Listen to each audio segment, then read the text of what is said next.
pessoal, tudo bem? Arthur Igreja aqui, cofundador do AAA. Muito feliz em participar da semana de marketing e vendas para a indústria. Nesses pouco mais de 20 minutos eu vou falar sobre como que nós identificamos tendências, onde estão os exageros da inovação, como é que nós podemos realmente fazer alguns testes práticos para poder mudar a nossa empresa e principalmente quais são os aspectos importantes para ter uma cultura inovadora dentro do seu dia a dia. Bom, meu ponto de partida aqui é o seguinte: a indústria está passando por uma revolução e muita gente está falando de indústria 4.0. E isso parece que leva a crer que você precisa adotar uma série de tecnologias de vanguarda, que você precisa adaptar a sua produção para que ela seja, ao mesmo tempo, muito escalável, mas também capaz de entregar personificação, né? O âmago da indústria 4.0 é isso, é você ter, de um lado, muita automação, né? São as fábricas que praticamente se esvaziam, conseguem ter uma escala com uma eficiência sem precedentes, mas, se necessário, customizar o produto, atomizar essa demanda ao nível do usuário final. Agora, tudo isso leva a crer que esses três vetores estão ligados à tecnologia. E aí nós vemos uma série de indústrias buscando essas hype curves, quais são as tecnologias do futuro, porque elas chegaram à seguinte conclusão que eu acho que no final está errado. Se você captar essas ondas com alguma antecedência, você está mais bem preparado. Elas concluem que o que aconteceu com o desaparecimento de algumas empresas é que elas não adotaram tecnologia a tempo. Eu não acho que isso é verdade. O que está acontecendo com várias empresas é que elas não adotam as tecnologias do presente, de 2019, e mais do que isso, elas perdem o elo de ligação com o seu consumidor. Aí você deve estar se perguntando: pera aí, Arthur, mas a minha empresa é B2B, cara. Ela está produzindo para alguém que distribui, ou está produzindo e entregando no marketplace. Como é que eu vou ter esse contato e essa visão de jornada do usuário final? É aí que ela se torna ainda mais importante, porque toda a informação que o mercado está te trazendo, ela vem com um certo filtro, né? Você não tem esse contato direto que o varejo tem, quem está fazendo a distribuição na ponta. E isso é absolutamente vital, porque se essa informação chegar enviesada, a sua indústria vai tomar decisões que podem estar pautadas por esses filtros e levam a erros estratégicos de posicionamento. Então o ponto de partida não é hype, não é reporte de tecnologia, porque você pega uma série dessas tecnologias, por exemplo, IoT. Tá bom, o número está crescendo muito, assistentes pessoais nos Estados Unidos, nós teríamos uma série gigantesca de sensores, mas toda a projeção que apontava alguns bilhões de devices conectados já em 2019 ainda não se concretizaram. Então o ponto aqui é o seguinte: muitas vezes nós temos tecnologia do futuro, mas o difícil é acertar o timing de adoção de tudo isso. Um exemplo prático que eu queria te dar: o Newton da Apple, vendido em 93. Sabe o que é o Newton? Se você nem ouviu falar, isso vai te dar a ordem de grandeza do fracasso que foi. Era um tablet. A Apple antecipou o futuro, uma dessas hype curves. Era um dispositivo que tinha formato de tablet, tela sensível ao toque e caneta. E deu tudo errado. Por quê? Porque ele chegou no mercado em 93, no momento em que a tecnologia não estava suficientemente madura e nem o público. E aí você nota que quando a Apple introduz no mercado o iPad por volta de 2010, entre 2010 e 2011, ele vira um grande sucesso, uma forte fonte de receita para a Apple, e em 2015 ele volta a ter a caneta que o Newton já tinha em 93. Por isso que eu falo que a variável mais difícil quando nós falamos de inovação certamente é timing. Além disso, a compreensão desse público final. Você pode levar a tecnologia do futuro para ele, mas muitas vezes ele não está pronto para entender.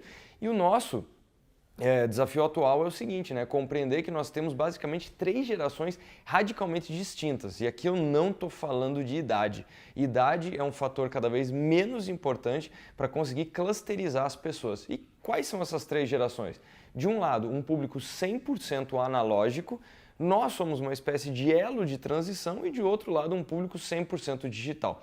Então, se você for surfar nesses reports mostrando, olha, agora tudo é hiper digitalizado, tudo vai ser transacionado com criptomoeda, tudo vai ser pagamento por aproximação, entenda que você vai atingir no máximo 1/3 do público e uma parcela em transição. De outro lado, nós temos sinais, especialmente aqui no Brasil, que a coisa não é tão simples. Saiu um estudo recente mostrando que 48 milhões de brasileiros simplesmente nunca acessaram a internet. Não usam isso para resolver nenhum problema da sua vida. O recorte na população com mais de 60 anos chega a assustadores 68%. Então, muito cuidado na hora de fazer o Ctrl+C, Ctrl+V daquilo que funciona numa grande capital ou até mesmo fora do Brasil. Inovar no Brasil tem essa dificuldade adicional. Nós temos que entender a densidade populacional de um lugar, quem é no final o seu público, qual o seu poder aquisitivo e principalmente o seu comportamento. Aí você vai conseguir direcionar de forma efetiva a estratégia da sua indústria. Por isso que quando sai cada anúncio da Tesla do que vai ser o futuro da indústria, todo mundo fica em choque, caem as ações dos outros players. No caso da Amazon, então, é ainda mais assustador. Hoje, o Scott Galloway, um conhecido autor, ele fala que a Amazon hoje, com 3 tweets, no espaço de 30 dias, derruba as ações de qualquer empresa, qualquer indústria em até 30%, porque a Amazon anuncia o seguinte: vou entrar na indústria farmacêutica, cai 30% as ações da indústria farmacêutica. Imagina se a Amazon começar a anunciar que vai fazer carro, vai fazer seja lá o que for. Foi o que aconteceu com a Tesla. A Tesla se tornou maior do que fabricantes centenários como GM e Ford porque ela representava o futuro. Agora ela passa por severos problemas financeiros, ela não consegue entregar aquilo que prometeu, tem que buscar novas rodadas de investimento e aí o que ela faz? Ela anuncia planos ainda mais ousados. 2007, em 2017 ela anunciou um caminhão que era 100% elétrico, prometia um custo por quilo transportado até 60% mais barato do que os caminhões a combustão.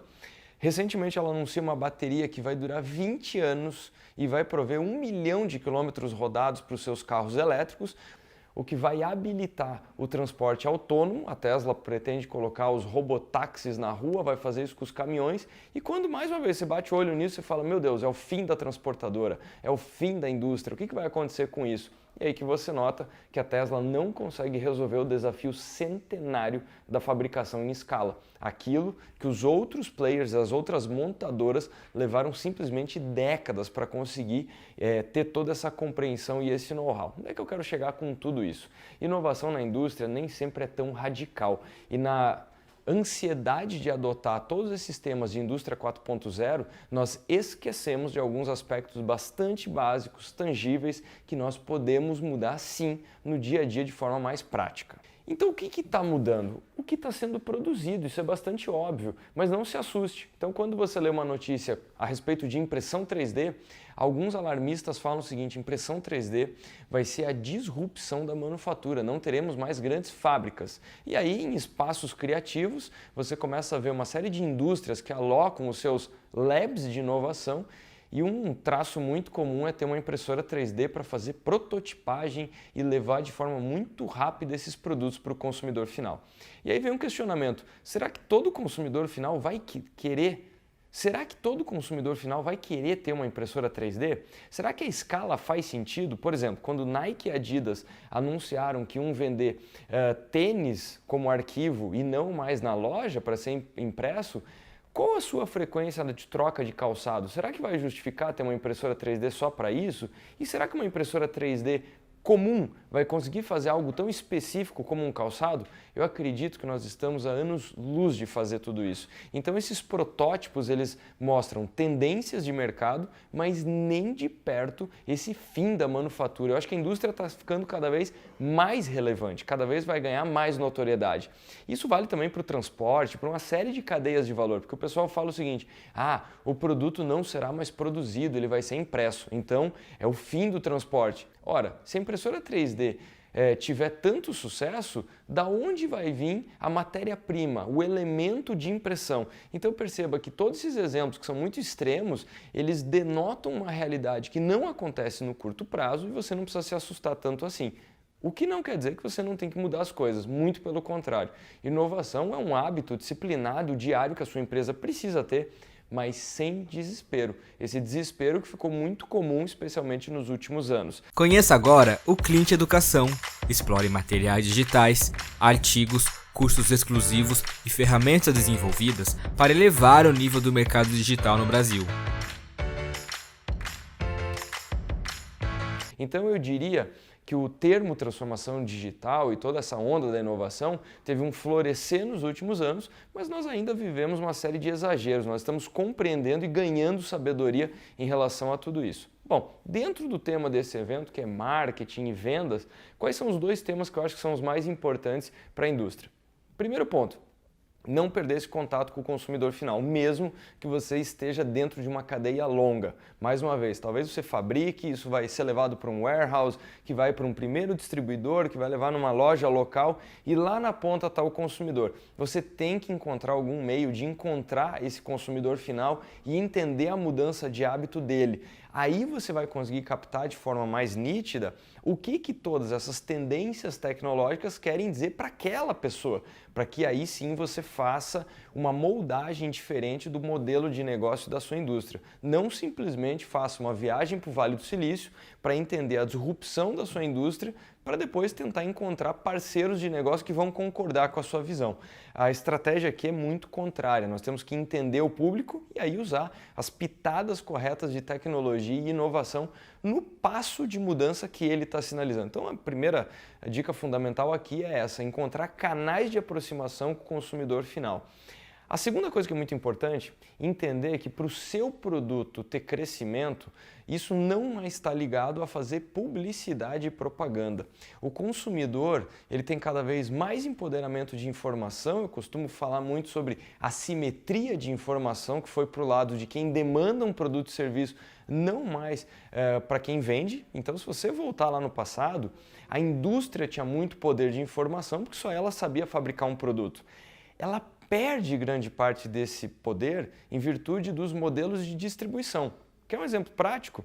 Quando nós tivemos a disseminação das lojas de conveniência, a loja de conveniência se tornou mais poderosa do que a indústria. Então, mesmo grandes marcas de salgadinho se tornaram menos relevantes, porque no passado ela podia dizer o seguinte: o ponto só vai dar certo se tiver o meu salgadinho, porque é a marca mais conhecida. A partir da hora que a conveniência e essa experiência do usuário ficou mais importante, perceba que você passou a ver posto de gasolina, que passou a industrializar salgadinho e a marca dele é a única que você encontra atualmente. Então a indústria perdeu força, justamente porque ela está mais longe do consumidor final. Então, com um usuário que está muito empoderado, ele não acredita mais numa campanha, que está simplesmente dizendo o seguinte: o meu produto é o melhor, é o mais durável, é o que mais ganhou prêmios. Nós temos que encontrar caminhos dessa pulverização, dessa viralização peer-to-peer. Foi assim que as empresas de aplicativo e as empresas digitais conseguiram ganhar mercado. Elas são novos entrantes, elas vêm com uma nova proposta e elas focam em fazer o consumidor de tal maneira feliz que ele passa a ser o elo de marketing e comunicação da empresa. Então a guinada que eu acredito que você precisa fazer é: pense menos como um marqueteiro e pense mais como um designer de experiências. Se a pessoa estiver suficientemente engajada, ela vai passar a fazer posts de Instagram, ela vai passar a colocar isso em plataformas como TikTok, como Facebook, Snapchat, YouTube, não importa, mas ela vai se tornar um grande promotor da sua marca. Nós temos que encontrar esses gatilhos. O que faria o consumidor do seu produto se tornar um comunicador, um replicador dessa oferta que você está gerando? Então isso é uma guinada radical do que aconteceu dos anos 80 para cá. Nós tínhamos mídia de massa atingindo um público lá na ponta. Hoje a mídia de massa é justamente o público final. Essa guinada para quem está no marketing e na comunicação de qualquer indústria é fundamental. Agora, 2 pontos muito práticos para falar em como fazer isso. O que você pode fazer no dia seguinte, na semana seguinte a esse evento? Primeiro, é óbvio, você tem que ter uma empresa que tem esse dito clima inovador, mas para isso não basta ter puff, parede colorida, não é nada disso. Você tem que ter um ambiente que propicie essa interação com o usuário final e que as pessoas possam sugerir coisas diferentes. Esqueça aquele papo da cultura do erro. Parece que você está impulsionando as pessoas a fazer bobagem. Não é cultura do erro, é cultura da tentativa, do método, de que tipo de coisa que você está mensurando. O erro, claro que ele pode acontecer, mas ele é um processo de aprendizado. Essa história do cultura do erro não pode ser uma desculpa para fazer as coisas de forma desavisada. Então essa possibilidade de sugerir boas ideias, mas principalmente bons métodos para validar, é o que eu acredito que é a cultura de inovação. E aí, todo mundo está falando do Customer Experience, né? Essa jornada do consumidor final, e poucos estão olhando para dentro das empresas. Então esse papo é principalmente para você que é gestor de equipe, que é supervisor. Você tem que entender o seguinte: não adianta tentar oferecer uma jornada fluida para o usuário final se as pessoas que estão à sua volta se deparam o tempo inteiro com burocracias dentro da empresa. Então imagina o seguinte: você já identificou uma melhoria de produto, uma melhoria de canal de atendimento para o consumidor final, mas simplesmente as pessoas não conseguem colocar essa ideia em prática dentro da sua empresa. De nada vai adiantar. Então, a minha sugestão aqui é o seguinte: além de você desenhar a jornada do usuário, que é o consumidor, é quem compra o seu produto, desenhe a jornada dos seus colaboradores. O que essa pessoa faz quando ela tem uma nova ideia, quando ela tem uma potencial inovação? Com quem ela conversa? Ela tem que apresentar isso num comitê? Ela tem que fazer um PowerPoint? Ela tem que fazer um projeto muito complicado? Ou pior ainda, isso está restrito ao time de inovação, ao comitê da inovação. Esses arranjos matam a possibilidade da pessoa conseguir levar a inovação adiante. Mais do que isso, precisamos de sistemas de incentivo para que, assim como as pessoas se sentem motivadas no comercial de uma empresa a vender mais porque ela tem um ganho pessoal nisso, é isso que nós precisamos fazer com a inovação. Agora, como é que isso está na prática? É muito curioso. Mais uma vez, uma pesquisa mostra que no C-Level, 63% dos entrevistados afirmam o seguinte: que eles promovem cultura de inovação, que as suas empresas são ambientes espetaculares para inovar, que as pessoas são incentivadas a trazer novas ideias e que elas são grandes agentes impulsionadores da inovação, 63%. Agora, quando o outro lado é entrevistado, as pessoas que estão mais no chão de fábrica ou estão mais no administrativo, na burocracia de uma empresa, esse índice mal está chegando a 40%. Então, mais uma vez, tem uma certa dicotomia quando nós falamos de cultura de inovação. Quem está no comando acredita que está entregando o melhor ambiente do mundo. Quem está na outra ponta está encontrando paredes e muros na hora de conseguir levar essa inovação adiante. Então, a mesma obsessão que nós temos que ter com a jornada do consumidor final para reduzir atrito e as barreiras de experiência, da mesma maneira, sugiro que você faça o mesmo dentro da sua empresa. Para resumir o nosso papo aqui, simplesmente embarcar em grandes tendências tecnológicas não resolve. Fazer publicidade e propaganda é uma coisa em queda. Nós temos que ter contato próximo com o consumidor para ele nos trazer as grandes tendências. Só dessa maneira nós vamos conseguir inovar dentro da nossa empresa. E para conseguir inovar, você precisa ter o ambiente adequado, ter o Employee Experience que complementa esse Customer Experience. Me procura no AAA, também estou no YouTube, no LinkedIn, em vários canais. AAA, para quem não conhece, é uma plataforma que, se você gostou dessa palestra, nós entregamos conteúdo diário, relevante, no tempo adequado para que você esteja mais do que informado, que você esteja apto a fazer essa transformação no seu dia a dia. Foi um prazer estar aqui com vocês e nos vemos na próxima. Espero que o conteúdo que você acaba de assistir aqui agregue muito valor para você e também para sua empresa. E se você conhece alguém que também precisa ver esse material, fica aqui o convite para que você nos ajude a divulgar a SMV para todo mundo, fazendo com que mais pessoas tenham acesso a esse conteúdo 100% gratuito.